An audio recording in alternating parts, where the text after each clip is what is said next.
আমার কাছে মনে হয় বিশ্বকাপটা আর্জেন্টিনা 2026 সালে হারেনি, তারা বিশ্বকাপটা হেরেছে আরো 2 বছর আগে। কিভাবে তা বুঝতে হলে আপনাকে শেষ পর্যন্ত দেখতে হবে। শুনতে অবাক লাগতেই পারে, কারণ 2024 সালে এই আর্জেন্টিনায় কোপা আমেরিকার ফাইনালে কলম্বিয়াকে হারিয়ে চ্যাম্পিয়ন হয়েছিল। তারও আগে 2021 সালের কোপা আমেরিকা, 2022 সালের ফিনালিসিমা, এরপর কাতার বিশ্বকাপ। চারিদিকে তখন একটাই আলোচনা, এই দলটাকে থামাবে কে। কিন্তু ফুটবলে একটা কথা আছে, অনেক সময় সাফল্যই সবচেয়ে বড় ফাঁদ হয়ে দাঁড়ায়। কারণ আপনি যখন জিততেই থাকেন তখন নিজের দুর্বলতাগুলো চোখে পড়া বন্ধ হয়ে যায়, উন্নতির প্রয়োজনীয়তাও ধীরে ধীরে হারিয়ে যায়। আর আমার কাছে মনে হয় এখানেই শুরু হয়েছিল আর্জেন্টিনার পতনের মূল গল্প।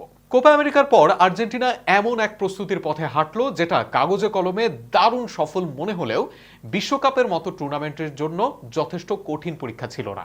ম্যাচ জিতেছে, গোল করেছে, আত্মবিশ্বাস বেড়েছে। 3 গোল, 4 গোল, 5 গোল। সোশ্যাল মিডিয়ায় প্রশংসার ঝড়, সমর্থকদের বিশ্বাস এই দলকে হারানো অসম্ভব। কিন্তু এখানে একটা বড় প্রশ্ন দাঁড়ায়, আপনি যদি পরীক্ষার আগে শুধু সহজ প্রশ্নই সমাধান করেন, তাহলে আসল পরীক্ষার কঠিন প্রশ্নের জন্য সত্যি কি আপনি প্রস্তুত থাকবেন? ফুটবলও ঠিক এমনটাই। দুর্বল প্রতিপক্ষের বিপক্ষে বলের দখল রাখা সহজ, প্রেসিং ভাঙা সহজ, ডিফেন্সের পেছনে জায়গা পাওয়া সহজ। ভুল করলেও তার মূল্য দিতে হয় না। কিন্তু স্পেন, ফ্রান্স, ইংল্যান্ড কিংবা পর্তুগালের মতো দলের বিপক্ষে সেখানে 1 সেকেন্ডের ভুলও ম্যাচ কেড়ে নিতে পারে। আর 2026 বিশ্বকাপে আমরা ঠিক সেটাই দেখেছি। ফলাফল দেখে মনে হতে পারে আর্জেন্টিনা ফাইনাল পর্যন্ত চলে এসেছে, অর্থাৎ সবই ঠিক ছিল। কিন্তু খেলার ভেতরের গল্পটা ছিল একটু ভিন্ন।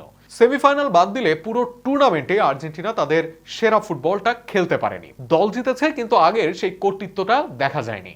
ফাইনালে সেই সীমাবদ্ধতাটাই সবচেয়ে স্পষ্ট হয়ে ফুটে উঠেছে। স্পেন এমন একটা দল যারা পুরো 90 মিনিট আপনাকে ভুল করতে বাধ্য করবে, তারা আপনার পাসিং লাইন বন্ধ করবে, মিডফিল্ডে 1 ইঞ্চি জায়গাও ছেড়ে দিবে না।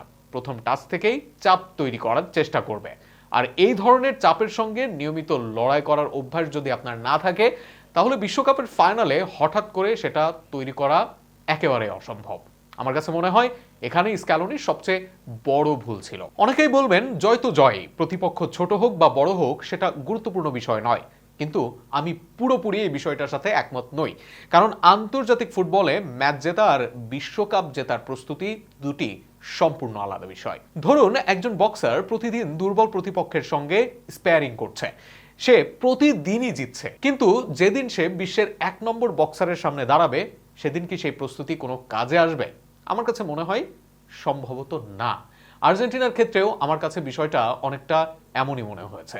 2 বছর ধরে দলটা জিতেছে, কিন্তু সেই জয়গুলো কি দলটাকে আরো উন্নত করেছে, নাকি শুধু এই বিশ্বাসটাই তৈরি করেছে আমরা অপ্রতিরোধ্য?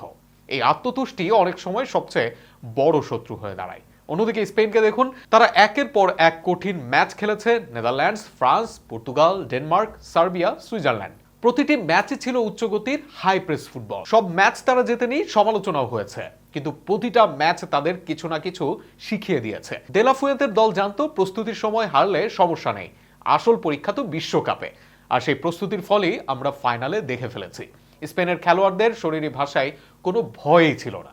তারা জানতো কিভাবে প্রেসিং এর মধ্যে খেলতে হয়, কিভাবে সংকীর্ণ জায়গায় সিদ্ধান্ত নিতে হয়, কিভাবে ম্যাচের গতি নিয়ন্ত্রণ করতে হয়। অন্যদিকে আর্জেন্টিনার খেলোয়াড়দের মধ্যে অস্বস্তি ছিল সবচেয়ে স্পষ্ট। সহজ পাস মিস হয়েছে, প্রথম টাচ হেভি হয়েছে, ডিফেন্স থেকে বল বের করতে গিয়ে ভুল হয়েছে। এসব হঠাৎ করে হয় না, এগুলো দীর্ঘদিনের প্রস্তুতির প্রতিফলন।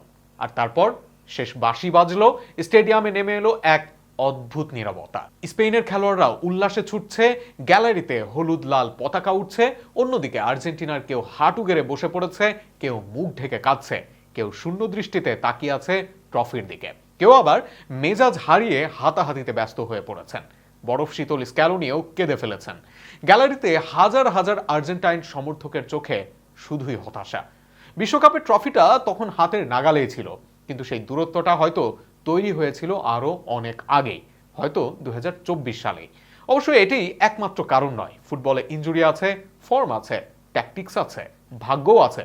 কিন্তু যদি আমাকে জিজ্ঞাসা করা হয় আর্জেন্টিনা ঠিক কোথায় বিশ্বকাপটা হারিয়েছে, আমি বলবো ফাইনালের 90 মিনিটে নয়, হয়তো কোপা আমেরিকার পরের সেই 2 বছরে, যখন জয়ের ধারাটা বজায় ছিল কিন্তু উন্নতির ক্ষুধাটা হয়তো ধীরে ধীরে কমে যাচ্ছিল।